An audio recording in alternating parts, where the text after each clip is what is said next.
오늘 하나님이 주신 말씀, 날수를 계수하는 지혜라는 제목을 가지고 오늘 은혜를 나누어 보겠습니다.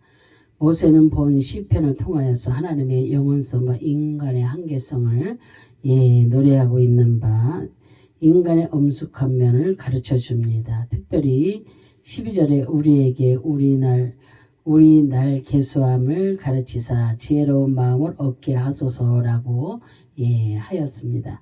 우리 날을 계수한다는 것은 그 자체가 곧 지혜요. 이렇게 할 때 지혜로운 삶을 살 수 있다는 것입니다. 날수를 계수한다는 의미, 첫 번째로 보겠습니다. 첫째, 인간의 날에는 한계가 있다는 뜻입니다. 인간은 영원히 사는 존재가 아니며 반드시 죽을 날이 있습니다. 누구든지 한계가 있는 그 시간을 다 지나가고 있습니다. 히브리서 9장 27절에서도 한 번 죽은 것은 사람에게 정해진 것이요 그 후에는 심판이 있으리니라고 하였습니다. 우리는 죽음의 때와 장소 또한 순서와 모습 등을 알 수 없습니다. 이 세상에서 천년만년 항상 잘 살 줄로 이렇게 착각하며 살지만 한 번 죽는 것은 사람에게 정한 이치입니다. 그러므로 우리의 날을 계수하며 살아야 될 줄로 믿습니다. 두 번째로 시간을 아껴서 사용하라는 뜻입니다. 시간을 아껴서 사용하는 것이 곧 지혜입니다. 하나님께서는 누구에게나 24시간의 시간을 선물로 주셨습니다. 그런데 동일한 시간 속에서도 어떤 사람은 성공자가 또 어떤 사람은 실패자가 됩니다. 이는 시간을 어떻게 사용하느냐의 결과입니다. 그러므로 시간을 지배하는 관리인으로서의 삶을 살아야 할 것입니다. 성경은 우리에게 항상 부지런하라고 권면을 합니다. 그러므로 시간을 잘 계수해서 보람있고 값지게 보내야 될 줄로 믿습니다. 세 번째로 매일매일의 시간을 하나님의 뜻대로 행하라는 뜻입니다. 이 세상도 그 정욕도 지나가되 오직 하나님의 뜻을 행하는 자는 영원히 거하느니라. 요한일서 2장 17절 말씀했습니다. 예수님의 보혈로 구속받은 그리스도인은 시간, 몸, 건강, 생명까지도 우리의 것이 아니라는 것을 우리가 깨달아야 될 줄로 믿습니다. 오직 우리는 하나님의 것입니다. 그러므로 하나님을 위하여 사용하고 하나님의 뜻대로 사용되어야 될 줄로 믿습니다. 시간은 하나님만이 주권적으로 전용하시는 그런 인간 통치와 섭리의 도구이며 인간이 하나님의 피조물이여 유한한 그런 존재임을 알려줍니다. 그래서 두 번째로 우리의 날을 계수하며 살아야 되는 이유가 첫 번째로 인생이 빨리 지나가기 때문입니다.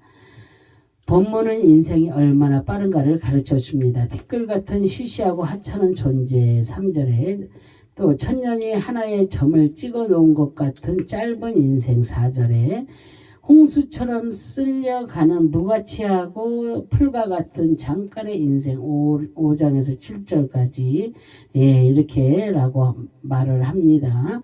그리고 한 번 숨을 쉬는 것처럼 잠깐의 인생 9절에 마치 새가 날아가는 것처럼 혹은 쏜 화살이 날아가는 것처럼 짧은 인생 10절에 이렇게 말을 합니다. 우리는 한 번 가면 두 번 다시 못 옵니다. 그래서 우리의 삶을 일생이라고 합니다. 그러므로 이 아까운 그 날들을 매일매일 하나님 보시기에 선하고 정직하게 우리가 살아야 될 줄로 믿습니다. 정말로 우리는 정직해야 됩니다. 두 번째로 인생은 헛되고 무상하기 때문입니다. 인생은 살면 살수록 허무함을 느끼지 않을 수가 없습니다. 솔로몬도 이 세상 부귀 영화를 다 드리고 나서 헛되고 헛되매 헛되고 헛되니 모든 것이 헛되도다. 전도서 1장 2절에 그렇게 고백을 합니다. 허무하고 무상한 그 인생이기에 우리는 이 세상에 매여 세상을 따르지 아니하고 우리가 하나님만 의지하여서 영원한 유업을 소망하면서 살아가야 합니다. 그래서 세 번째로 우리의 그 인생은 수고와 슬픔뿐이기 때문입니다. 그래서 인생은 수고하지 않으면 살 수 없도록 되어 있습니다. 정말로 그렇습니다. 그래서 사람의 삶이란 수고와 그런 슬픔뿐입니다. 그래서 영광의 날들이 있다고 하여도 그것은 풀의 꽃과 같은 것입니다. 그리고 그것은 죄로 타락한 인간이 하나님을 바로 알지 못하는 우매함 때문입니다. 이 세상이 끝나면 영원한 나라가 있습니다. 그것은 영생의 천국과 영벌의 지옥입니다. 그래서 인간은 생명의 주인이신 하나님을 믿음으로써 구원을 얻어야 될 줄로 믿습니다. 그래서 우리가 영생의 천국과 영벌의 지옥이 있다는 것을 이 땅에 살아있는 동안에 많은 이들에게 전도하여서 알게 하고 깨닫게 해서 천국을 넓혀가는 그런 모두가 되시기를 바랍니다. 그러나 이러한 세상에 살면서도 감사가 나오고 찬송이 나올 수 있는 그런 이유는 우리의 수고하고 무거운 짐을 대신 지시는 주님이 계시기 때문입니다.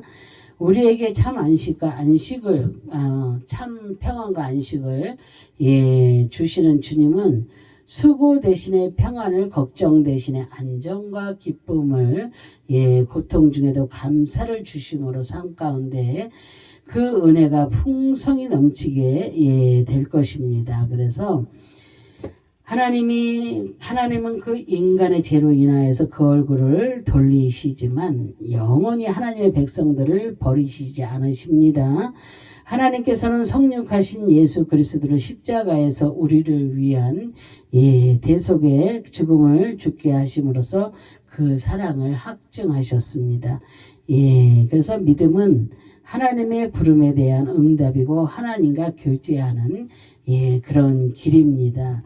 한 해가 이제 2022년도는 이제 지나갔습니다. 이제는 2023년도입니다. 우리의 날을 계수하는 지혜가 필요합니다. 그래서 우리는 우리의 남은 날들을 알지 못합니다. 그래서 우리가 한 해가 저무는 그런 즈음에는 우리가 우리의 날을 계수할 수 있는 그런 지혜가 필요한 것입니다. 그래서 모든 한계의 그 제약을 극복해 하시고 영혼을 사모하는 마음을 주신 그 하나님만 의지함으로 승리하는 그런 삶이 되어야 될 줄로 믿습니다. 이제 2022년도를 마감합니다. 그래서 코로나로 힘든 그 이 시기에도 그래도 주님 바라보시면서 달려오신 여러분을 주님께서는 기뻐하십니다. 모두가 힘들었던 시간들이었지만 주님 오실 그날에 상 주실 그날을 기대하면서 믿음 잃지 아니하시고 이제 남은 시간들을 주님의 은혜로 잘 마무리하시고 정말로 이제 2023년도를 맞이하여서 다시금 새 역사를, 새로운 삶을, 새 시대를 이루어 가시면서 우리가 이 한 해도 무릎으로 승리하시는 저와 여러분들이 다 되시기를 주님의 이름으로 축원합니다. 기도하겠습니다. 할렐루야. 참으로 좋으신 하나님 감사와 영광과 존귀를 올려드립니다. 정말로 우리가 아버지 하나님 이 말씀에 비추어서 정말로 우리가 날수를 계산하는 아버지 그러한 지혜가 있게 하셔서 정말로 우리가 돌아보며 우리가 그 모든 것들을 아버지 하나님 정말로 계수할 수 있는 지혜를 아버지 충만하게 부어주셔서 이제 아버지 남은 삶을 이제 온전히 주님의 뜻에 맡기며 정말로 주님의 아버지 마음의 합한 자로서 저희 모두가 그렇게 살아갈 수 있도록 하나님 도와주시옵소서. 정말로 남은 시간들을 주님의 은혜로 아버지 하나님이여 정말로 이제도 아버지 아름답게 잘 마무리하고 다시금 아버지 하나님의 새 역사, 새로운 삶을, 새 시대를 아버지 이루어가는 아버지 하나님의 그러한 아름답고 복된 삶이 될 수 있도록 하나님 도와주시옵소서. 2023년도에는 정말로 무릎으로 승리하는 아버지 그러한 아름답고 복된 삶들이 다 될 수 있도록 주님 축복하여 주실 것을 믿고 감사드리며 주 예수 그리스도의 이름으로 기도합니다. 아멘.